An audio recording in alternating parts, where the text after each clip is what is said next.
Hi, and welcome to the 2020 Economic Recession and Preparation channel. I'm your host, Tony. Thank you for joining me once again on this beautiful sunny day. Today, I just want to come on briefly and talk to you about the airline and travel industry that is getting absolutely pummeled by this sickness. Not only this sickness, but by just pure mismanagement. As you know, today and this whole week and month, Southwest Airlines and to a lesser extent American Airlines are losing billions of dollars as demand has stalled, according to CNBC.com report today, Thursday, July 23rd, 2020. Airlines are posting billions in losses and scrambling to staunch the cash burn. So we have Southwest Airlines here. They're burning through $23 million. Okay, $23 million a day is their average daily cash burn over this third quarter currently. Southwest, which analysts have forecast to weather the sickness better than larger U.S. airline carriers thanks to its domestic focus and, of course, its lower cost structure, has reported weakening revenues as it's increasing its daily cash burn from $18 million just a few weeks ago in June to $23 million per day. American, Delta, and United each expect an improvement in their burn rates over the rest of the year, but say halting the cash bleed will entirely depend on customer demand. Well, both airlines, as a matter of fact, American and Southwest, have warned of job reductions in the fall. No kidding.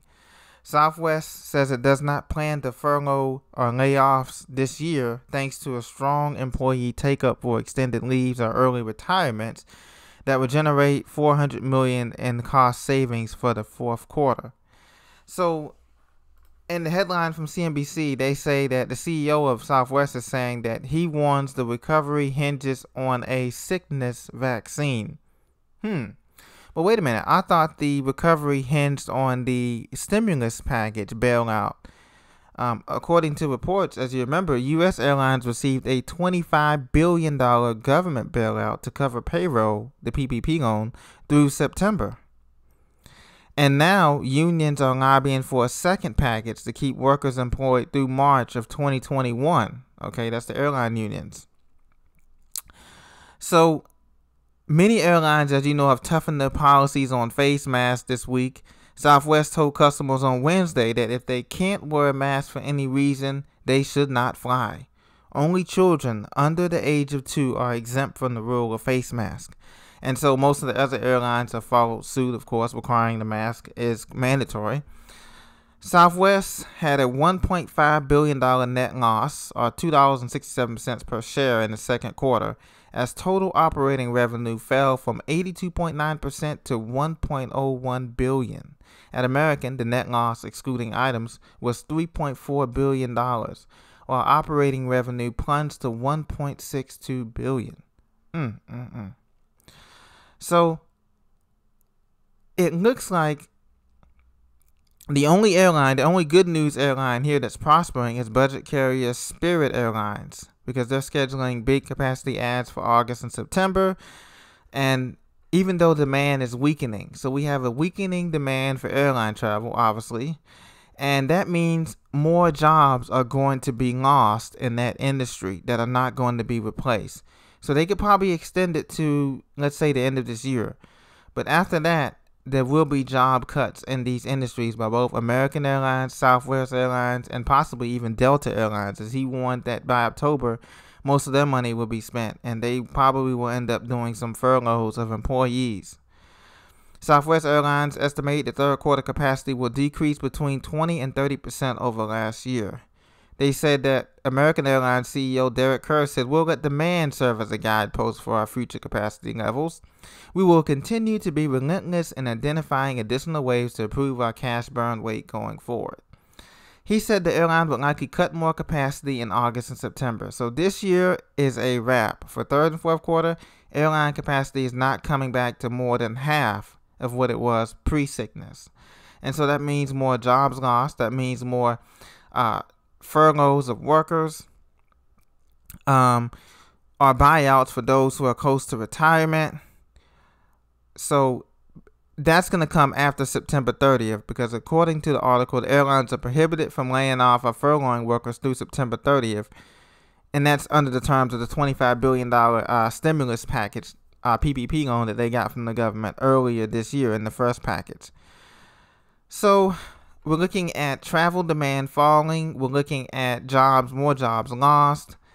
And we're also looking at something else to keep in mind too is that it's not just the airlines. The media is focused on the airlines, but I want you to look at the trucking industry, the shipping industry. On these interstate highways, notice how many trucks, semi-trucks you see carrying goods and services. On these freight trains, notice how many freight trains you see in these cities come through besides Amtrak. Amtrak is, commercial train, but notice the freight traffic is down in these shipping ports. The Port of Long Beach, the Port of Los Angeles, the Port of Jacksonville, the Port of Charleston, the Port of Baltimore. Notice how many shipping containers are yet to come in. We are at a standstill embargo with the rest of the world, okay? So that's also going to be weighing on this economy. And the Dow Jones was down today again based on sentiment. And it's just going to continue to get worse.